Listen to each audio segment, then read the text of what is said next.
Hey guys, Thomas Joseph here with another kitchen conundrum for you. Today we're delving into the science behind the pound cake.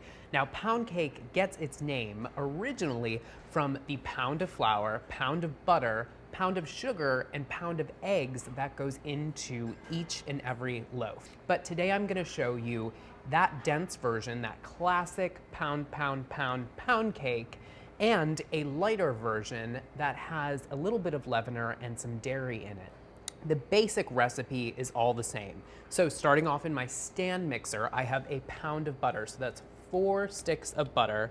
And to that, I'm going to add a pound of granulated sugar. Now this is 2 1/4 cups of granulated sugar. For a pound cake without added leavener, if you wanted that dense version, you need to cream this mixture together for 8 whole minutes. And what that does is it incorporates air, which then leavens the loaves. So the butter and sugar has been creaming together for 8 minutes. You can see how light and fluffy it is. It's a pale yellow. And this is the first step in leavening the pound cake, incorporating all of this air into the butter and the sugar.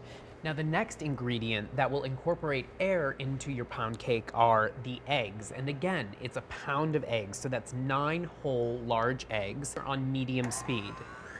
Now it's very important that you add them one at a time so that they evenly incorporate. If you dump them all in at once, they're not going to create the volume you need, and also they're going to curdle your batter. So one at a time. So I'm adding the last egg here, and I'm just going to give the bowl a little bit of a scrape. Now, pound cakes first originated in England and are said to be the first known butter cakes, of which all butter cakes originated. So those wonderful yellow cakes that you're making for birthday parties apparently originated from this pound cake recipe. This is nicely incorporated. You can see the mixture is not curdled, it's not chunky at all, it's nice and smooth. And now I'm going to add the flavoring. So I have 2 teaspoons of vanilla extract, but you could make this any flavor you'd like. So vanilla extract in.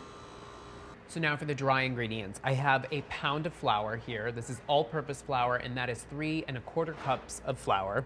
To that, I'm going to add salt, which is very important when you're baking. So that's 2 teaspoons of coarse salt. And if you were making the dense version of this pound cake, you wouldn't need to add any leavener, but I'm using this today because I want a lighter pound cake.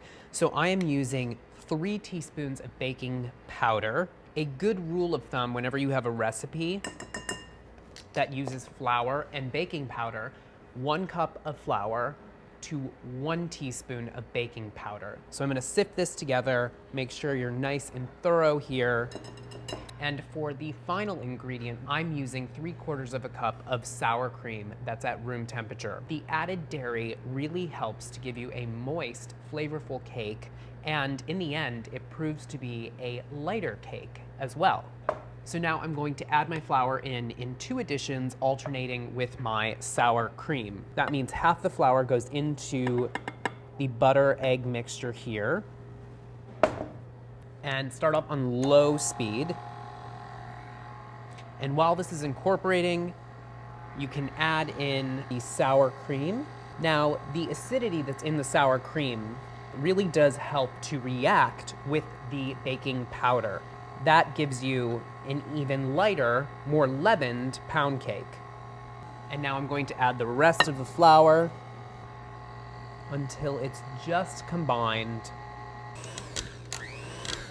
Here we have our wonderful light batter. I like to use a scale here because I really like to portion out the batter evenly so that I get 2 uniform loaves, and also so none of the batter actually rises over the pan and into the oven. Have prepared 2 9x5 loaf pans with butter and flour. This will ensure that the loaves will come out nice and smoothly, and that they will have a nice brown exterior crust. Now, with an offset spatula like this, just give the batter a nice smooth top, and make sure your oven is preheating to 325 degrees, and these loaves will bake in the middle of the oven. So situate your rack in the middle of the oven for about 70 to 75 minutes. And these go right into the oven. The pound cakes have been out of the oven. First, you need to cool them in their pans on a wire rack for about 30 minutes, and then you can take them out and let them cool completely on a wire rack. These are nice and room temperature.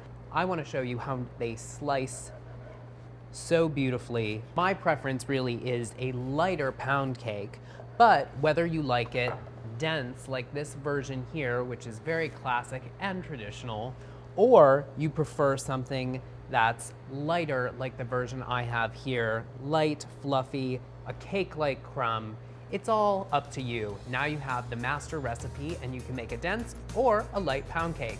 There you go, enjoy.